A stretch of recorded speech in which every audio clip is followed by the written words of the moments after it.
Yo, what's going on, guys? So this is another build for Tyrone.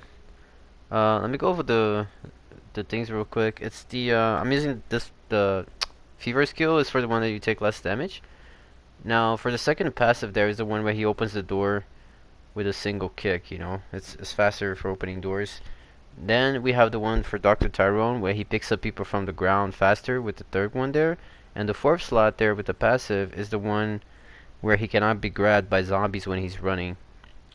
Now moving on to the equipment on the right side there, we have those two first ones are for healing people faster off the ground to combo with the passive, and the other two are for faster movement, the boot and the skateboard. Those are for faster movement. Now, I guess you don't like 100% need the movement speed if you want to take it off. I mean, I just feel like it goes more with the spirit of the build. But I wouldn't say it's like absolutely necessary. If you want to put something else, like maybe more health on him or something like that, you could totally do that with the more health with the vest and everything. I don't see it wouldn't really break the build. You would still play the same. You would just not move as fast. That's all. But with this one, you're just like moving at full speed, while doing everything. I really don't feel like health is a problem or anything like that. So it works pretty fine. Especially for area 1 is where the setup shines the most. The faster healing shines during the entire match. Anytime someone goes down, you're just not. The speed also helps you to get there faster, but you just like there and you pick people off the ground like you better than a Val can. So we have a net here, I think it's 63 there, 69. So pretty high level. Now I'm playing with randoms, unfortunately, so you can't really expect much here. But I think it was still a good match to showcase the build and the spirit of it. Now, normally you don't have to do all that I'm doing. If you want, you don't even grab items. You don't use the box, because you're so fast. Like the mastermind can barely keep up with you when you're using the skateboard and the boot there for faster movement. So the idea here is you're just really rushing. Like you see, I'm stopping to grab items, but you don't have to do this if you want to be faster. You don't really have to do. You can let your teammates do this, and you just like rush forward. You be the one that's the front line there. I'm just stopping by to do quick things here. I'm not really searching that much, but I'm grabbing everything I see in my way. Now you see, I already got the first part. Now this match in particular, the what's it called? Jill was doing the same thing I was doing, so we kind of made a good team here on the. This is probably the fastest like first stage that we ever got. You see right there, we already have all the 3 keys. It's crazy. But unfortunately, the other teammates are kind of, like I said, I'm playing randoms, so you can't really expect much from randoms. So like they should be on the door already, and they're not. So that's why we didn't move, because we could have moved already to the second area.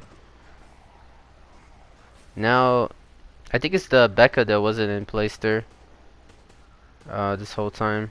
You see right there, she's getting grabbed on the back there. So come on, guys, get inside. The liquor is really grabby in this match for some reason. So yeah, right there, finally everyone, the Becca came to the center there, and we could move on.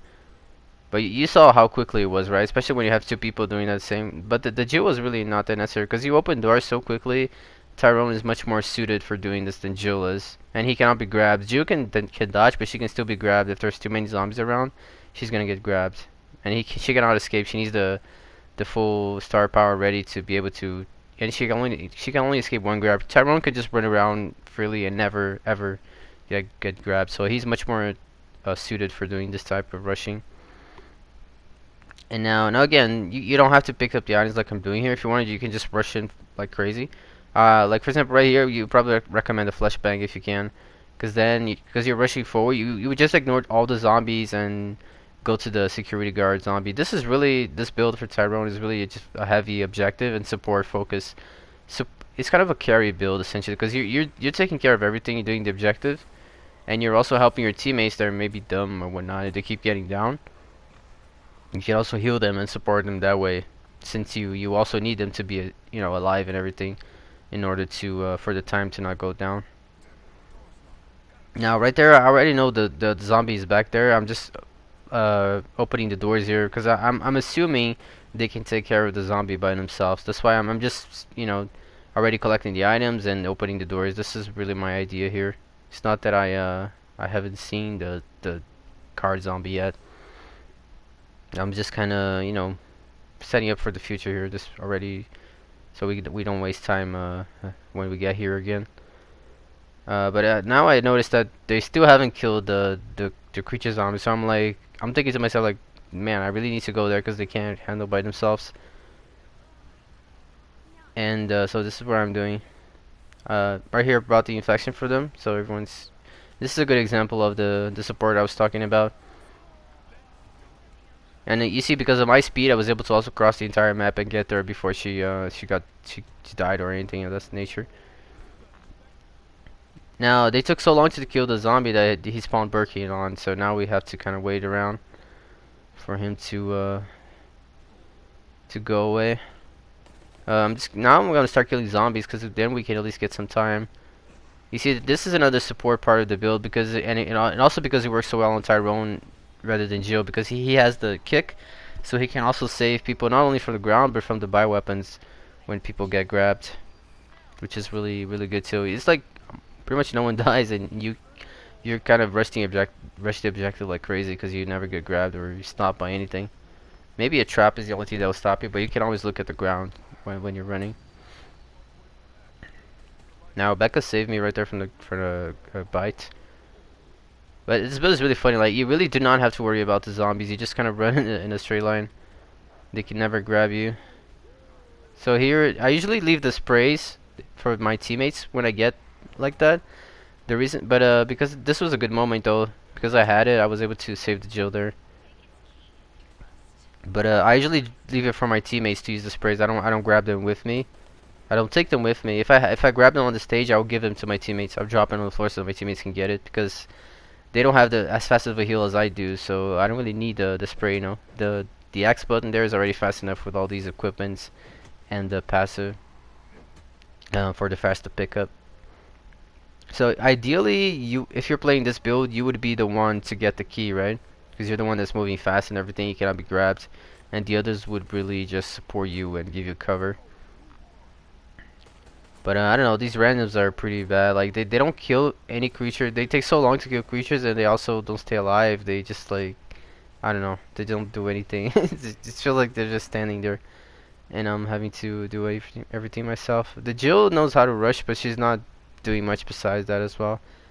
She's probably using a build that's so focus heavy on the rushing that she's barely able to kill anyone because she has no damage.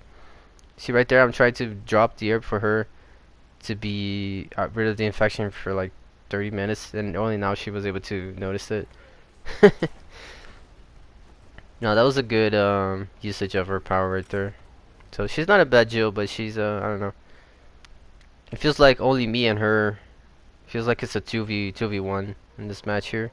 Oh, and you can always never forget that you also have your kick ready. So if you need to for some reason clear a zombie from an objective, or I don't know, just create space in general, you can always use your kick to do that as well. So it's like a, you know, you're even supporting your teammates that way as well.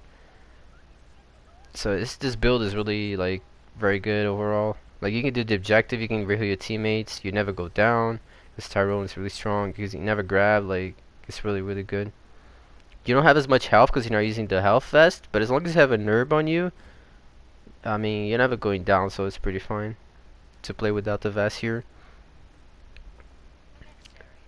Now I mean, I can't remember what's gonna happen here, but it's kind of sad. You know, you'll see what my teammates do, but or rather don't do. So here I'm buying the hammer there because also the yellow herbs because I already noticed my team is bad, so I'm gonna have to probably destroy everything by myself with the core there. So having the strong weapon and the yellow herbs is going to help a lot with that if I have to do everything myself. But unfortunately, I can tell right now she's already spawning a lot of creatures there. Ideally, if you're playing this build and you have to carry the team like I'm doing here, ideally you would want to items. You want to use like grenades. I mean, yeah, a flashbang would be ideal, but the chest doesn't always give you flashbang. So maybe a grenade. It's just something that would like spread the zombies out, so you have a few moments to do damage to the core, or I don't know, get the security device, something of that nature, or just clear a room in general if you have to. Now you can shoot there from here. You don't have to go up there, but it was kind of taking too long here. So I was like, okay, I'm just gonna go up there. But I don't think it's gonna be a good idea. So you always a weakness to this as well is the jester, because if he screams, you know, you're gonna stop running, and then you're able to get grabbed. Another thing is the infection can also stop you and make you get grabbed, like right now. And also the stairs. If you're running on the stairs, they're still gonna be able to grab you. You know, the only way he's gonna dodge the grab if he's actually you know, on a level playing floor. See, like right now, if they grab me right now, they won't be able to grab me. So right here, I'm ignoring the zombies as much as possible and focusing on the objective. And like I said right here, if you need to clear them for some reason or get some time, you can always use your kick as well. Unfortunately, it's just because I'm so alone, it's like too much to handle, you know. My teammates are just like nowhere to be found. I don't know. I don't even know what they're doing right now. They're not even close to the core. They could have been shooting the core from down there as well, and it would have been destroyed already. So I'm really trying to rush here so we can move to the next score. Already people are dying down there. It's like, you know, it's too much for me to carry by myself. I see again using the kick as well and by weapons, not just on creatures. I'm healing myself too. Just now I was able to destroy the first core by myself essentially. So now I'm trying to move to the second one. Before time's array, and because it feels like they're not killing. My team is really not even killing the creatures. You know, it feels like they're not doing anything. So the time is always ticking down, and it's really hard to keep up. You see right here, an item would be very good. A flashbang. He also has a jester, so that complicates things a little bit when you're trying to ignore the zombies. You see that he had that mine there as well. My plan there was really I was gonna kick that little group there. Probably everyone would have been stunned for a while, and I would be able to get some damage on the core. You see, the stairs are really messing up my build here as well, because you cannot avoid the grabs because of the stairs. And he keeps coughing as well. So here I'm using the items that I told you about, items, grenades. My idea here is really just gaining time, try to kill them quickly, but it's just too much to handle by myself. And but yeah, this is really just the stairs working against me, but on another map that don't have these stairs, you can imagine how, you know, easily would have been to avoid the zombies there. But yeah, it's not a happy ending here, but I think it showcases the build very well, how much you can do, and really ignore the zombies and help your teammate at the same time, and just push the team as a whole towards the winning. But yeah, if you have teammates that really don't do at all, anything at all, then yeah, it's kind of hard. But yeah, guys, that's the build, and take care. See you guys in the next video.